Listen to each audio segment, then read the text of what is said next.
there's this unrealistic expectation put on you as a Yankees shortstop. Not everyone could be Derek Jeter. He was an anomaly. And I think that's the one marker I'm going to be looking at the most this season when I'm watching Anthony Volpe is how has he adjusted that slider? You are Locked On Yankees, your daily New York Yankees podcast. Part of the Locked On Podcast Network, your team every day. Welcome to Locked On Yankees, which is part of the Locked On Podcast Network, your team every day. Thank you for making us your first listen every day. I'm Stacey Gotsoulias. Today's episode is brought to you by FanDuel. Make every moment more. New customers join today and you'll get $150 in bonus bets if your first bet of $5 or more wins. Visit FanDuel.com/LockedOn to get started. With me, as always, is my producer, Steve Granado. Steve, how are we feeling today? Happy Monday. Happy Monday, Stace. It is Pitchers and Catchers Week, Stacey. Here just a couple of days away. They report on Thursday, even though pretty much the entire team's already there. Hey, thanks for clicking on the show today, guys. We have a whole bunch of things we want to run through, including looking at some of the Yankees promotional giveaways here for 2024. We don't have the full slate, but we wanted to talk about that later on in the show. Aaron Boone talked to Yes Network about Marcus Stroman and his anticipation and what he hopes he brings to the table in 2024. We're going to break that down later. But Stacey, the Yankees on their YouTube channel released a video all about Anthony Volpe. Volpe sat down with the Yankees, chatted about his last season, some things he wants to work on for 2024. We will leave a link to the video in the episode description. It is on the YouTube side, so you can just click that. Again, it's in the episode description below the like button. Stacey, he talked a lot about, it was cut up, right? It was kind of documentary style. So it wasn't just like a full-fledged sit-down interview with him. It's only a couple minutes long. So you could definitely go check it out. It's pretty easy to watch.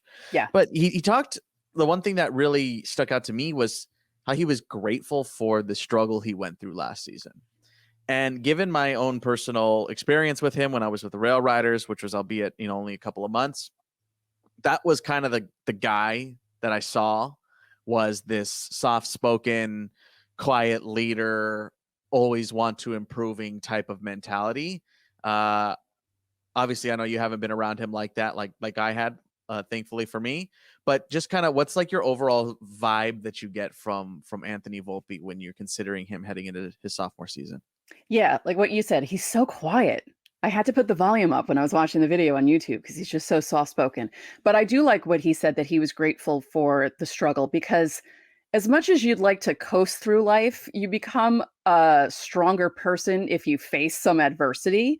And he did in his rookie season. He had some lumps there, but there were good things to take away from it. And I appreciate that he realizes that there were also bad things and he was working on them.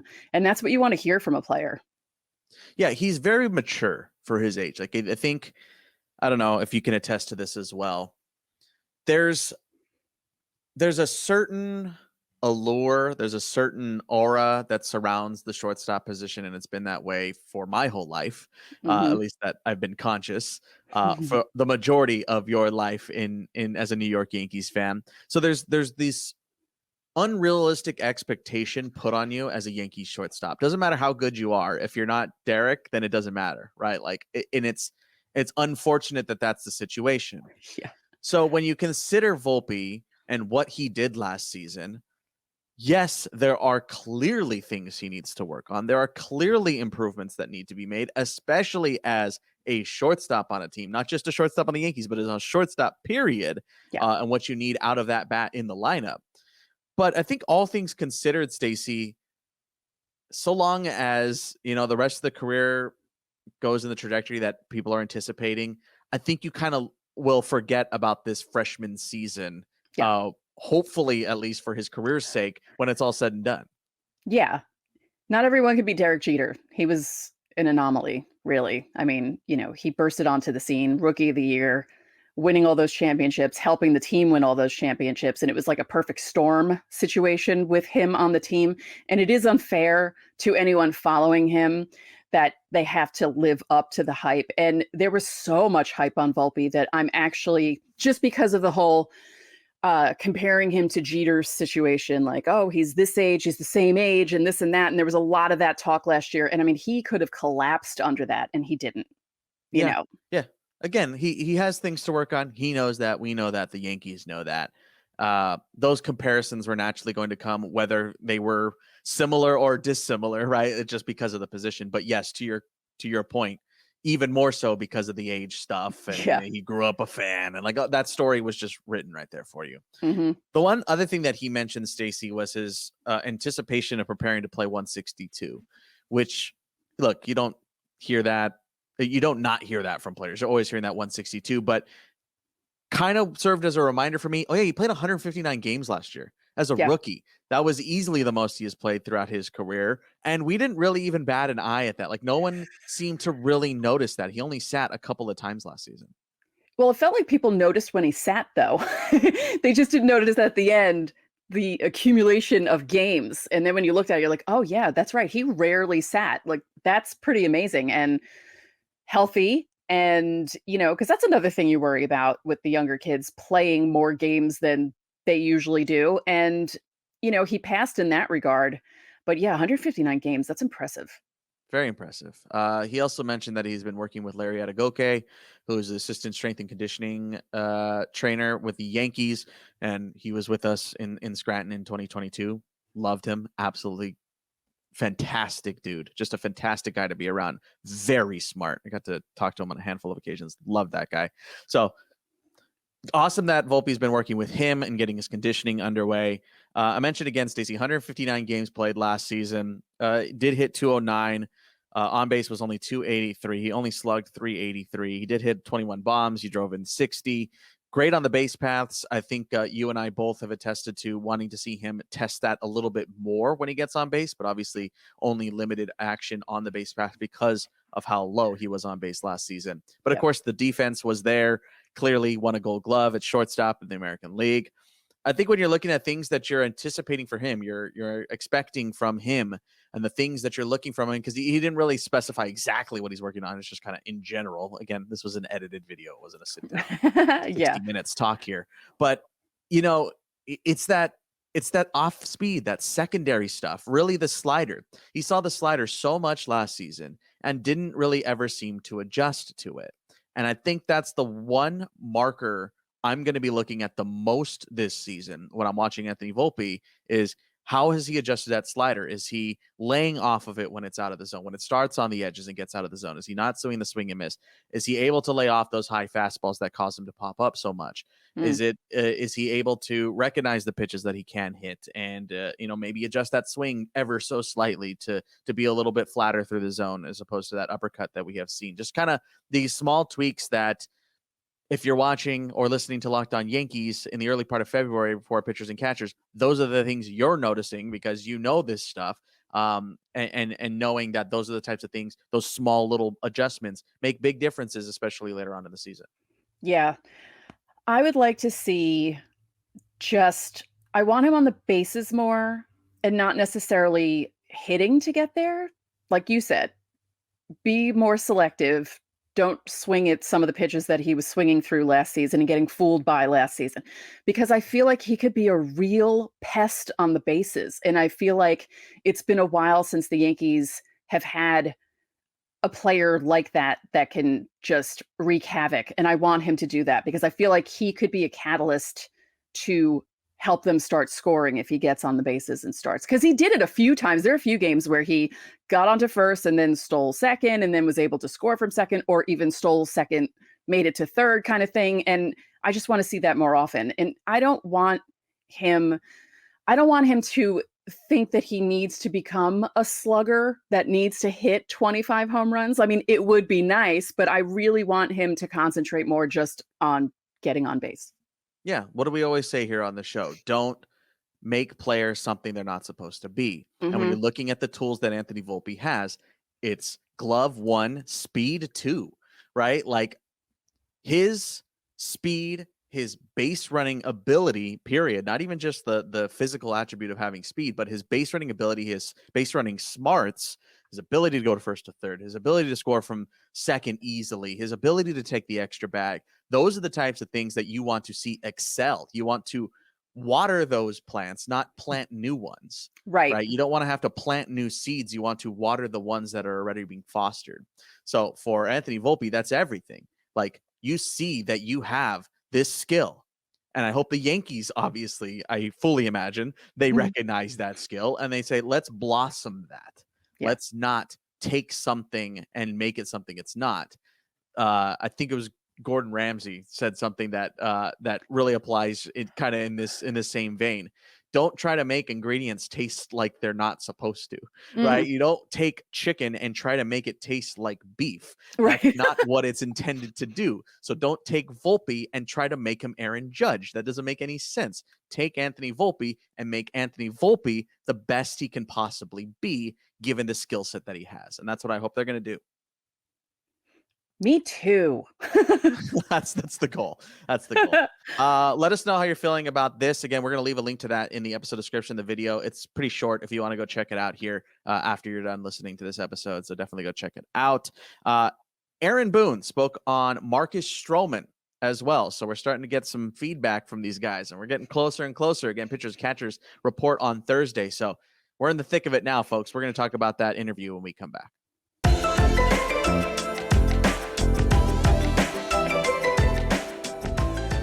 Get buckets with your first bet on FanDuel, America's #1 sportsbook, because right now new customers get $150 in bonus bets with any winning $5 bet. That's $150 if your bet wins. Now you can bet on all your favorite NBA players and teams with quick bets, live same-game parlays, exclusive props, and more. You can bet on how many threes a player will hit. For the Knicks, you can bet on Bogdanovich. For the Nets, you can bet on Michael Bridges. And in those parlays, you can bet on someone to score 10, 20, or even 30 points in a game.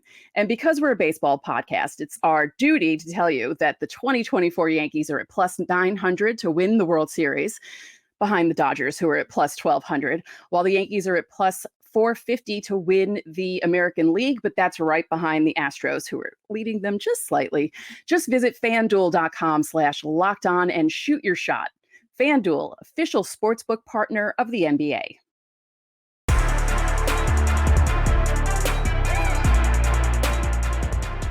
Back now on today's Locked On Yankees, the week of pitchers and catchers report. Of course, there's going to be a whole bunch of storylines coming out here this week, and there's no better way to follow all the action than Locked On Sports Today. You should definitely check it out. It's on YouTube. It streams 24/7. It's the top stories every single day from the best podcasts on the Locked On Podcast Network. So definitely check it out. Might as well. Again, there's going to be a whole bunch of stories here over the next week or two. And if you call yourself a baseball fan, like, it's time. Here we go. Revved up. Super Bowl's done. Let's roll. And by the way, we don't know who won the Super Bowl because we're recording before it. Just wondering how this was going.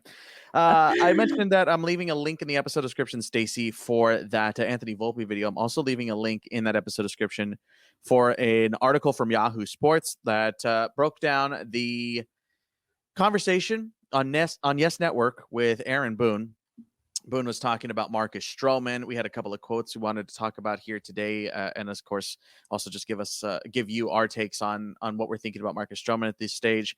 Booney said, "quote I love the consistency of his career. He's been a performer. He's been a reliable starter in this league now for a long time, and totally confident in his league and where he is. I think he's 31, 32 years old. He's one of those guys that commits to a lot to his craft and his body and taking care of himself. So I do think he'll be a guy that remains in top form for a number of years." Stacey, of course, the Yankees guaranteed to have 2 years with Marcus Stroman, 2024, 2025, a potential for 2026. So it's important that he mentions that taking care of his body thing, right? Because he's getting older all the time. Thank you, Goldfinger.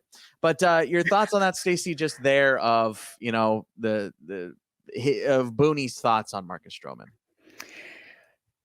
He's right about everything because he has been a performer. He has been consistent. He is the type of pitcher you want on your team. He's fiery, and I feel like he can fire up his fellow rotation members also. And I think I like the addition of him to the team. I was a little worried about it at first, but I feel like this could be a really good. I don't feel like I can say it's under the radar because it's Marcus Stroman, but I almost feel like it is in a way, and almost like with the amount of money that they're paying him, you can't say it's low risk, high reward, but it also feels that way in a sense as well. So The taking care of himself stuff. He did have the hip injury last year. They say he's fully recovered from it, and hopefully he won't have any ill effects from it. And it's just funny when we talk about they're getting older, and the guys are 31, 32, and because in baseball that's old. Yeah, it is. It is, unfortunately. Mhm. Yeah, I think what's happened, Stace, is when it comes to Marcus Stroman with the Yankees in particular, a lot of people would forget how he's pitched. Mhm. I'm not going to say he is a Cy Young candidate and the top guy every year. No, clearly, duh. But what he brings to the table is consistency. And look, he pitched really well in the first half before that hip thing got to him. So you can look forward to that. I mean, if that's the guy that the Yankees are getting, then sign us up, Mhm. And when it comes to the Yankees side of it and the Yankees fandom side of it, easily the talk of the town has been the obvious stuff about Marcus Stroman and everything that has surrounded that. And look, he squashed the bug on that back in mid-January. He talked to the press for his introductory press conference over Zoom. He talked about that. That's also, by the way, in the episode description on that Yahoo Sports. They have that video on there. And in that video too, Stacey, he talked a lot about his rotation mates, his teammates and all that, his new teammates, but not only just his rotation mates. He didn't just go like, oh, I'm excited to learn from Garrett Cole. Like, he was able to pick apart every single pitcher. Like, he talked about what he's excited to be working with Clark Schmidt. Like, you're not seeing that in pretty much any free agent signing. And what I'm getting at here is he's a student of the game too. He's not is one of these guys that is super stuck in his ways that I'm just going to pitch this way and that's how it's going to be. It's a type of guy that as he gets older, you're going to see him shift how he approaches the game. He's always looking to get better or make the most out of himself. And I think that's something that is rare, especially on the pitching front, especially in the starting pitching front. You don't necessarily see that. You will see some egos when it comes to starting pitching where they're like, no, this is how I pitch and this is how I'm going to pitch, period. No ifs, ands, or buts. So he's open to changing things from what I've seen, which is really nice. Another quote here, Stacey, they wanted to talk about that Aaron Boone had said about Marcus Stroman, quote, and then on top of it, I really think he wants to be here with us, with the Yankees, and that counts for something, and that matters to me, and I think he's cut out for this. I think this was the end game that he wanted, and I think hopefully he goes out there and goes to the post 30 plus times for us, and if he does that with what I believe our offense is going to be, he should be very successful. And I love that he brought this up, Stacey, because look, I think with every team, not just the Yankees, it's important that someone wants to be there. If you're going to work for a boss that you don't want to work for, are you going to put in your full effort? No. The same thing goes for a baseball player. Same thing goes for any person who's going to, in this case, work. So he's coming to work here and he wants to work here. And I think that's absolutely a part of the equation. Because I think, you alluded to it, the issues that Stroman had with the Yankees, but it was really just what Cashman said about him, because he always had the Yankees on his mind. He grew up here. He went to Yankee games. He wore Yankee jerseys when he was a kid. And the fact that he's playing for his childhood team, his hometown team, is also going to be something that pushes him this season. And I can't wait to watch this version of Marcus Stroman. Yeah, that first outing is going to be interesting, especially that first outing at Yankee Stadium. He throws on the pennies and he gets out to the ballpark and he gets out onto the field and he takes the mound for the first inning. Like, the reception, he's going to look into the crowd. He's going to try and fire him up from the beginning. If he gets a 1-2-3 first inning, it's going to be electric. Like, that's weirdly enough, maybe one of my most anticipated things this season. Clearly, Juan Soto is obviously of top of mind. But I mean, on a 1B of that, like, I think Stroman is maybe the most interesting candidate to be talking about here in 2024. And clearly, we've alluded to many things, and we're going to talk about them throughout spring training. But there are a lot of big question marks. There are a lot of interesting characters on this club, and there's a lot of like, it's time to prove it type of things, and put your money where your mouth is. You talk about Rodon, you talk about Stroman, you're talking about Peraza, Volpe, Cabrera. You're talking about the first few months for Soto. Is it going to be like the first few months in San Diego last year? Like, there are a lot of question marks. Rizzo, I haven't even talked about. Is Austin Wells going to make the club out of spring? I know everybody in the comments wants to yell at me that I'm completely wrong, but I'm just saying it's not a foregone conclusion. So it's interesting to me. There's a lot of interesting things here, and I think Stroman's amongst one of the most interesting things that we're going to be watching for here in the early part of the season. Yeah, and I feel like the comments that he makes and interviews that he does, because, they'll have sound bites from him throughout spring training, and any little thing that he can do to warm up or have the fans warm up to him will make his first outing a lot easier and they'll forget. But then again, Twitter is not all of Yankee fandom. You know what I mean? Like, that's a small percentage of people. So I believe that most of the people who were at the stadium don't even know about his Twitter stuff. So I think it might be okay.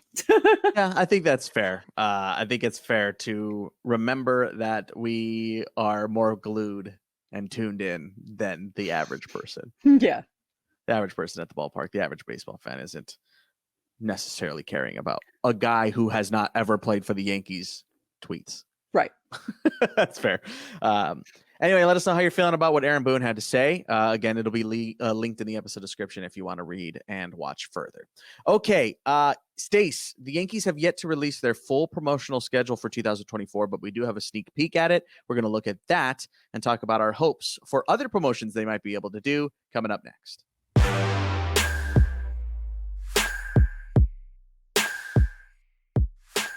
This episode of Locked On Yankees is brought to you by eBay Motors. Passion, drive, and patience. What brings home the winning trophy is also what keeps your ride or die alive. eBay Motors has everything you need to maintain your vehicle and level it up to peak performance. From superchargers, roof racks, exhaust kits, LED headlights, and more. Whether you're into speed, power, or style, eBay Motors has got you covered. With over 122 million parts for your number one ride or die, you'll always find exactly what you're looking for. And with eBay Guaranteed Fit, your part is guaranteed to fit your ride every time or your money back. Because with eBay Motors, you're burning rubber, not cash. With all the parts you need at the prices you want, it's easy to turn your car into the MVP and bring home that win. Keep your ride or die alive at ebaymotors.com. Eligible items only and exclusions apply. eBay Guaranteed Fit is only available to U.S. customers.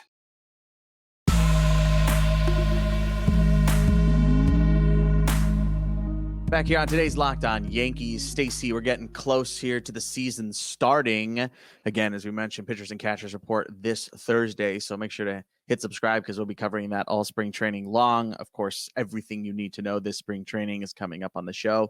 Stace, but the season close to getting underway officially.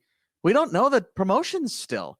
A little odd that the Yankees haven't released their full promotional schedule. We're seeing other teams who have already done it a while ago because they've been selling tickets for it already. But teams like this is like the time now when teams have fully released them, like, oh, we're doing our full promotional schedule released February 1st or whatever. I don't know if the Yankees are just waiting to post Super Bowl or what they're doing, but a little odd to me that we don't know what everything they're giving away yet.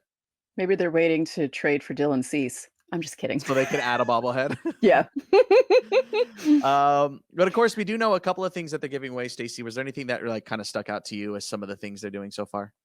Okay. They're giving away Yankees hockey, basketball, and football jerseys. May 7th, June 5th, and August 30th, respectively. And I'm actually really looking forward to the Juan Soto basketball jersey. That is going to be so cool because I always wanted the Knicks to do sort of like a crossover kind of Yankees uniform. And I love free clothing items because I've gotten shirts and stuff from like bobbleheads are a pain in the butt to carry around the stadium when you're walking around the stadium. Like even for me, I don't bring a big enough purse to stick the bobblehead in, and plus they don't really let you in with bags that big anymore. So I prefer hats, shirts, stuff like that. So those three things caught my eye, and I may have to try and get to at least one of those promotions. So here's my thoughts on those crossover jerseys. The basketball one's the best one. Yes. And there's a reason I say that. Okay. I think what happens a lot with with major league promotions, not minor league promotions, with major league promotions, and it comes to clothing giveaways, how wearable is it? You kind of have this threshold of if this thing is too outlandish, like I'm not going to wear that when I go outside. Like this is a sleep and house shirt only type of thing, right? Like like I've said on the show 1,000 times, like I'm from California, so I've been to a lot of Angels games, a lot of Dodger games, a couple of Padre games as well. And whenever I'm like debating on going on a giveaway day and it's a shirt or something or a hat, like the Angels did a Mike Trout fish hat where it was like a literal trout coming out of the hat. And I'm like, when am I ever going to wear this, dude? Like, and it says Colgate on the side of it. I'm like, this is insane to wear this. Like, even as a novelty going to the ballpark, you still feel a little weird. So like when it comes to these three in particular, like the hockey, basketball, football thing, the basketball one to me looks like the one that you can actually go out and wear. Like you're going to run to the grocery store and okay, let me throw that shirt on. Like that's something that I definitely think about a lot when I'm considering, especially buying tickets. If I get tickets, sure, whatever. But if I'm buying tickets, I'm like, well, I do want that because, hey, I'll actually wear that. It's not just something that's going to be in the back of my closet. Yeah. Yeah. I would agree. The basketball one's the best one. But you know what? I don't care about what I look like in public, and I would probably wear the football and the hockey jersey, like to the supermarket or something. Sure. That's fair.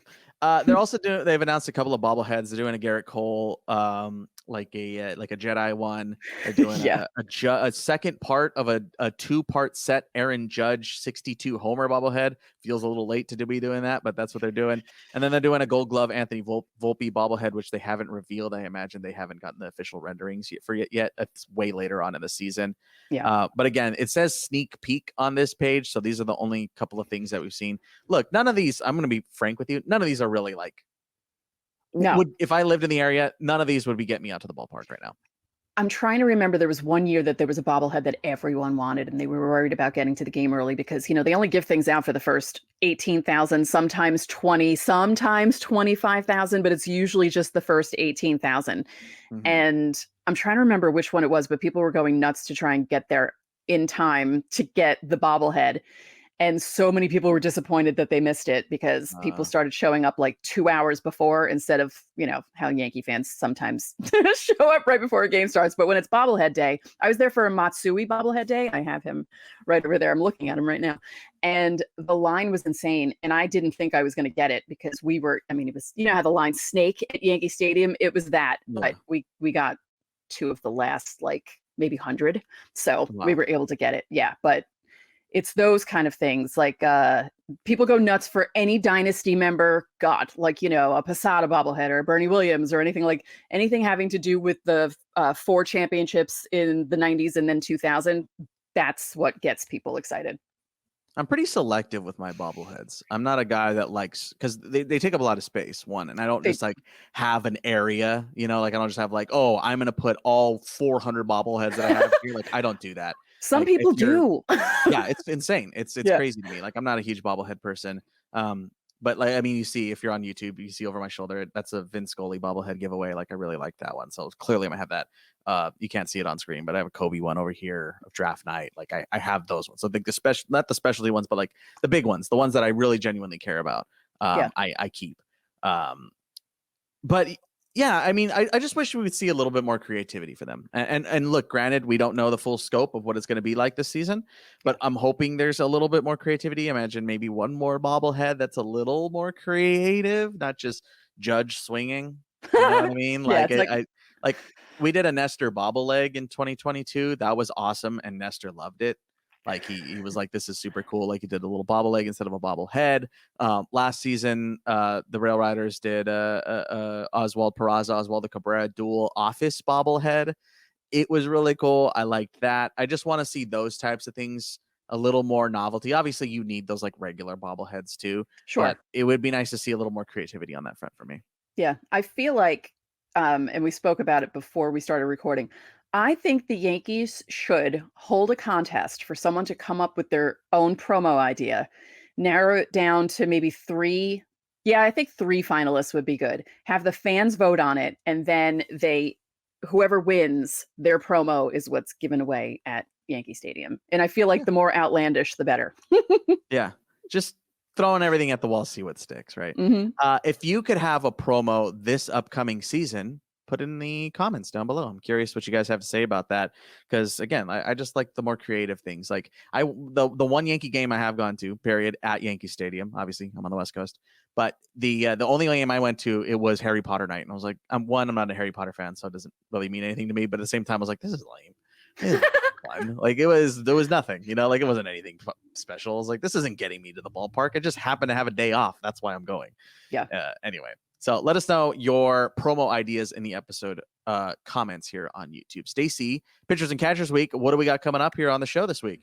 We have Pitchers and Catchers previews. Ooh, it's preview time. We're here. I can't believe it.